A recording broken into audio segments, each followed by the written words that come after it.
You're running a music retreat for musicians. What's that all about? That is, so I got certified in my whole self journey of my healing. I just loved the work. And so I started getting asked to speak at conferences like South by Southwest. And I really liked being in front of other musicians. And I saw other people speaking from musicians to musicians and sort of giving advice and tips on like, here's what I did that works. But I've found that like my journey is so weird.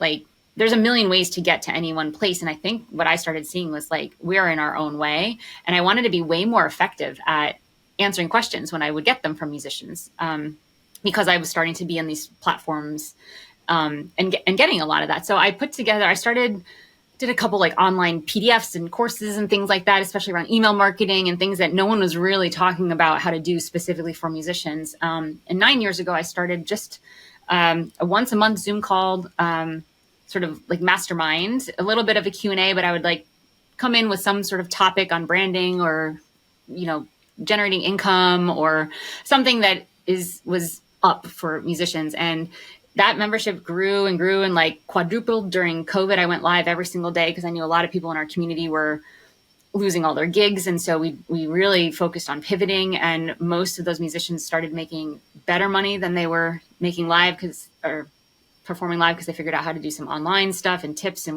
we just got really clear on how to pitch and not be wonky about asking for tips and things. So, it blew up. And so that membership is called Amplify. And then, during COVID, everyone was joking, like, when we get out of the pandemic, we should all go camping and call it Camplify. And I was like, that's cute. Like, y'all are cute, but I don't want to go camping with any of you. I don't want to go camping at all. It's like, no. And then I was like, but what about Amplimansion?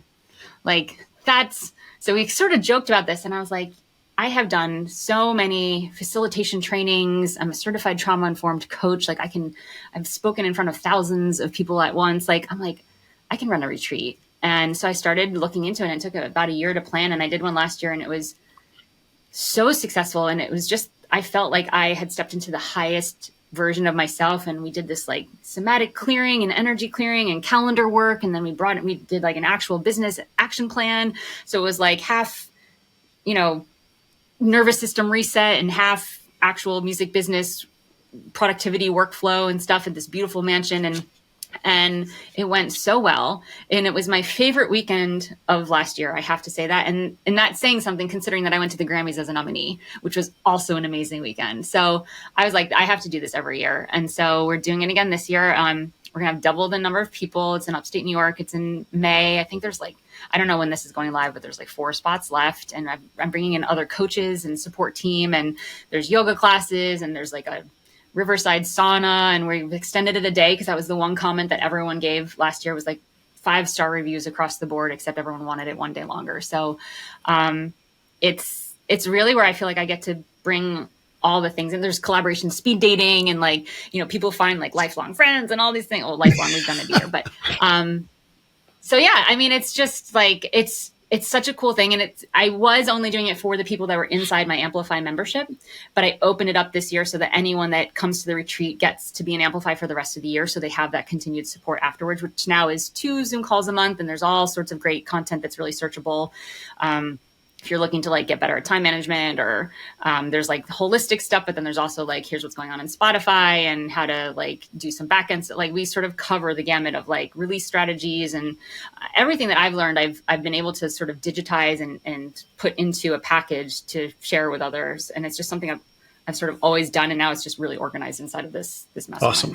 So, well, that's the thing about being a musician, especially one without a lot of education and experience, is we have a lot of drive. We have a lot of love for what we're doing, but we have no freaking clue how to do the business of it, and how to deal with it. A lot of the emotional stuff that comes along with the roller coaster ride of being an artist.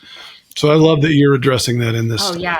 I noticed so many musicians, and I used to be so guilty of this, not even committing to even saying a goal, even a small goal. We're so judgmental, whether it's a big goal or small goal, big or small, it's just a judgment. But not even willing to let ourselves dream, because we're so afraid of our our own disappointment. It's like we're not even setting a goal or telling people about it or taking an action because we're just afraid of our own potential emotion. Like disappointment is just our own emotion. And I was like, oh, what a sad thing to be afraid of ourselves.